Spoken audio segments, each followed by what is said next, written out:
এই ফোনটা একটা ফ্ল্যাগশিপ স্মার্টফোন।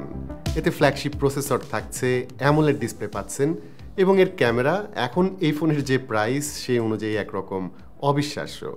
তবে বিষয় হচ্ছে এই ফোনটি আজ থেকে প্রায় 4 বছর আগের একটি স্মার্টফোন এবং ফোনটি হচ্ছে গুগল পিক্সেল 3। তো ফোনটি 4 বছর আগের হলেও বাংলাদেশে কিন্তু এখন আবারও ফোনটি পাওয়া যাচ্ছে ডেফিনেটলি কম প্রাইসে। তবে ইন্টারেস্টিং ফ্যাক্ট হচ্ছে ফোনটি কিন্তু একদম নতুন অবস্থায় পাওয়া যাচ্ছে, মানে ফোনটা কিন্তু ইউজড না। এটি হচ্ছে গুগলের অফিসিয়াল রিফারবিশড ইউনিট।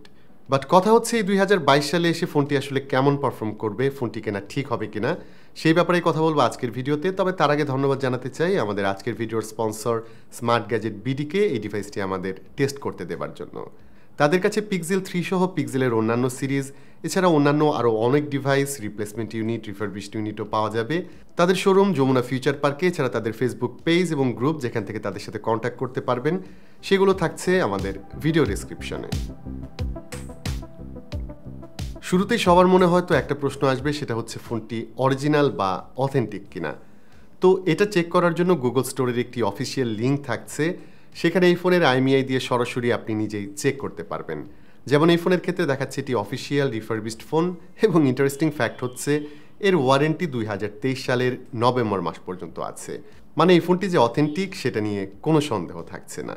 তবে এর বক্সটাও একটু ডিফারেন্ট, নর্মালি যেসব রিটেল ইউনিট থাকে সেগুলোর বক্সের মতো না। এটি স্লিম বক্স, যার ভেতরে আসলে ফোনের জন্য যেসব প্রয়োজনীয় জিনিসপত্র মানে চার্জার, চার্জিং কেবল কিছুই থাকছে না।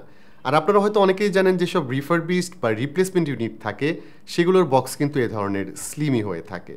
যাই হোক, এখানে রিফারবিশড ফোন সম্পর্কে একটু আইডিয়া দিয়ে রাখি।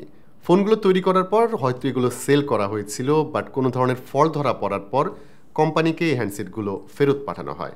তখন কোম্পানি ডিভাইসটির যে ফল্ট ছিল সেটা ঠিক করে ফোনটিকে আবার নতুনের মতো লুক দিয়ে সেটা রিফারবিশড ইউনিট নামে বাজারে ছাড়ে, যেগুলো রিটেল যেসব ইউনিট থাকছে সেগুলোর চেয়ে প্রাইসের দিক থেকে অনেকটাই কম হয়। এবং এই কাজ কিন্তু শুধুমাত্র গুগল না, বড় বড় যেসব কোম্পানি থাকছে ইনক্লুডিং অ্যাপলের মতো কোম্পানি, তারাও কিন্তু রিফারবিশড বা রিপ্লেসমেন্ট ইউনিট সেল করে থাকে। তো আশা করি রিফারবিশড ইউনিট সম্পর্কে মোটামুটি আইডিয়া পেয়ে গেছেন। বাট এখন কথা হচ্ছে ফোনগুলি আসলে কেনা ঠিক হবে কিনা।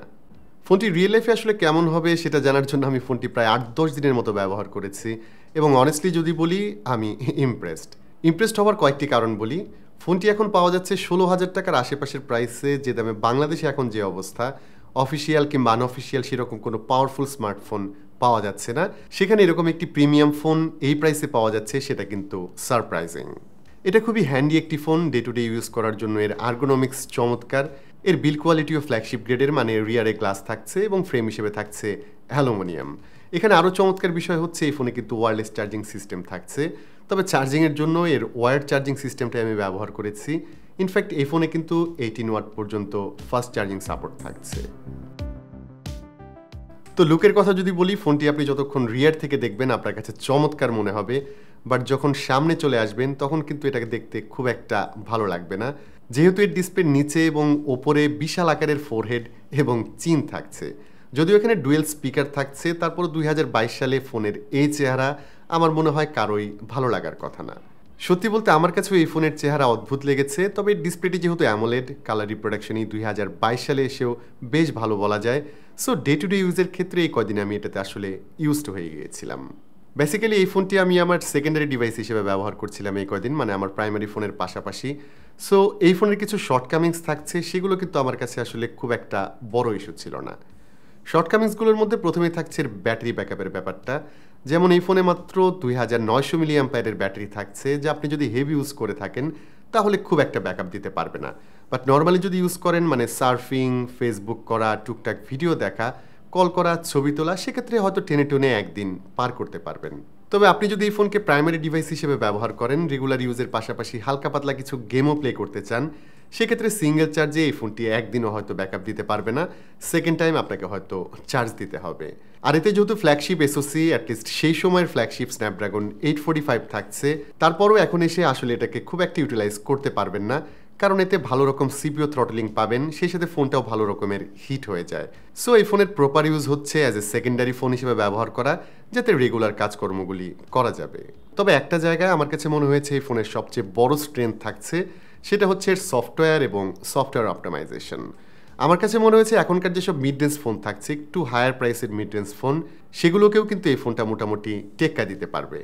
আমি বলবো অন্তত এই জায়গাটাতে আপনি ধরতেই পারবেন না যেটা 2018 সালের কোনো স্মার্টফোন। এতে কোনো ধরনের বাগস তো দূরে থাক, আমি মিনিমাম কোনো স্টার্টার বা ল্যাগও এই ফোনের ক্ষেত্রে পাইনি। অনেকেরই জানার কথা, আগের যেসব পিক্সেল ফোন ছিল সেগুলোর ম্যাজিকই ছিল সফটওয়্যার অপটিমাইজেশন। এই ফোন 4GB র্যাম নিয়ে যেরকম স্মুথ এক্সপিরিয়েন্স দিয়েছে, আমি বলবো এখনকার অনেক 8GB র্যামের ফোনও এরকম বাটারি স্মুথ এক্সপিরিয়েন্স দিতে পারবে না।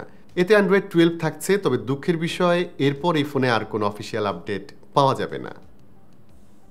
ক্যামেরার ক্ষেত্রে আমি বলবো পিক্সেল সিরিজ কিন্তু সবসময় একদম ক্লাস লিডিং ক্যামেরা সেটআপ দিয়েছে, এবং পিক্সেল 3 এর কথা যদি বলি, সেটা যখন রিলিজ হয়েছিল তখন যেসব ফ্ল্যাগশিপ ফোন ছিল সেগুলোর সাথেও কিন্তু এর হাড্ডাহাড্ডি লড়াই হয়েছে।